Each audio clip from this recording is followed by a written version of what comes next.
Corona பீரியடுன்னு ஒன்று வந்துச்சு. அனாவசியம் எது, அத்தியாவசியம் எது நமக்கு விளக்கி காட்டியது. நம்முடைய பெண்களுக்கு புரிய வையுங்கள். முதலில் ஏத்த வீட்டுக்காரி அதை வாங்கிட்டா, பக்கத்து வீட்டுக்காரி அதை வாங்கிட்டா, ஏசி வாங்கியிருக்காங்க, ரெஃப்ரிஜரேட்டர் அவர் ஃப்ரிட்ஜ் வாங்கியிருக்காங்க, என்னங்க அந்த ஓட்ட பைக்கிலே போய்கிட்டு இருக்கீங்க, அங்கே பாருங்க 4 வீலர் வாங்க, இப்படியே தான் தூண்டுறது. எல்லா தாய்மார்களையும் எல்லா பெண்களையும் சொல்லலை. ஈமானின் குறைவாக இருக்கிற, ஈமானின் பலகீனப்பட்ட, மிக மோசமான ஒரு நிலைமை. அவன் என்ன சொல்றான், அவன் என்ன நினைப்பான், நம்ம மாமா மச்சன் என்ன, நம்ம குடும்பத்தை பத்தி என்ன நினைப்பான், இப்படியே அடுத்தவர்களுக்காக வாழ்ந்து வாழ்ந்து நம்முடைய வாழ்க்கையை வட்டியில் தொலைத்து விட்டோம். அதுதான் உண்மை. எங்க வீடு அத்தியாவசியமா அனாவசியமா? தேவைதான். அல்லாஹ் தருகிற பொழுது தருவான். ரெண்டுக்கு இருந்தா அது ஒரு ஒரு ஒரு ஒரு கீழ்த்தரமான ஒரு நிலைமை அப்படின்னு விளங்கி, கடனை உடனே வாங்கி, லோன் வாங்கி, அதை வாங்கி இதை வாங்கி ஹராமான வீட்டில் குடியிருக்கிறோம். நாம வேணா பதில் சொல்லிக்கலாம். அல்லாஹ்ட்ட என்ன பதில் சொல்ல போறோம்?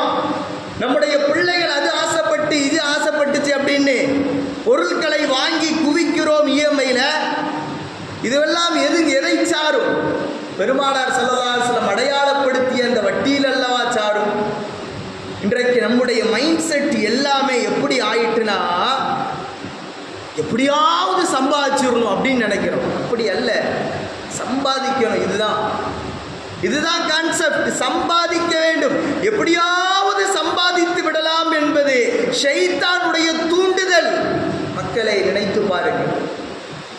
நாம எப்படி சம்பாதித்தோம், எப்படி செலவு செய்தோம் என்பதையே அல்லாஹ்ட்ட கணக்கு கொடுக்கணும், என்பதை அல்லாஹ்விடத்தில் நாம் சொல்லியாகணும். என்ன பதில் வைத்திருக்க போகிறோம்? சரி, அல்லாஹ் மறுமையில தாங்க அல்லாஹ்ட்ட நம்ம சொல்ல போறோம். இந்த உலகத்துல யாரு கேட்பா அப்படின்னு நினைக்கிறோம். ஈடிக்கு பதில் சொல்ல முடியாது.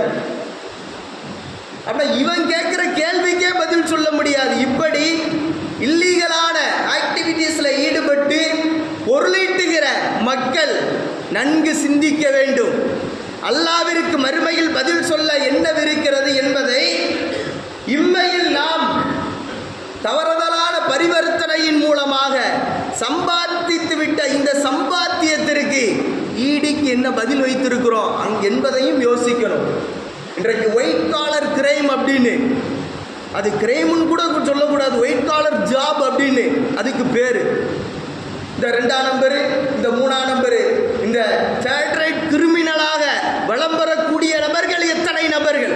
ஆடம்பரமாக சொகுசு பகட்டு